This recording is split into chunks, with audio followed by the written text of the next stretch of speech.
High, good evening. এখন বাজে ওই সন্ধে 6টা মতো। না, ভুল বললাম, বিকেল 6টা। কারণ এখানে সন্ধে হতে প্রায় ওই 7টা 15 হয়ে যায়। চা বানাতে বানাতে হঠাৎ আমার মাথায় এলো যে আজকে সূর্যাস্ত দেখতে গেলে কেমন হয়। না না, আমার বাড়ির সামনে একদমই কোনো সমুদ্র নেই। মানে বাড়ি থেকে দূর দূর তক কোনো সমুদ্র নেই।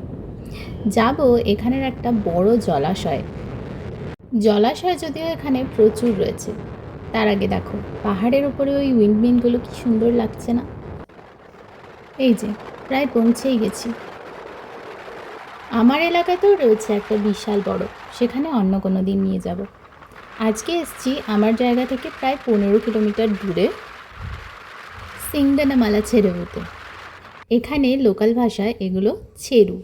ছেরু মানে হচ্ছে বড় পুকুর বা জলাশয়। তো প্রায় পৌঁছেই গেছি। আর চারপাশটা এত অসাধারণ লাগছিল যে চোখ ফেরানো যাচ্ছিল না। আমরা দাঁড়িয়েছিলাম হাইওয়েতেই। একদিকে এরকম জলাশয় বড়, আর উল্টো দিকে বড় একটা পাহাড়। এখানে প্রায় প্রত্যেকটা পাহাড়েই উইন্ডমিল আছে, কারণ এখানে প্রচুর হাওয়া দেয় তো সেই জন্য। কী যে অসাধারণ লাগছে দুপাশটা, একদিকে জল আর একদিকে পাহাড়। মনে হচ্ছে এখানেই দাঁড়িয়ে থাকি। বেশ অনেকক্ষণ দাঁড়িয়েছিলাম এখানে।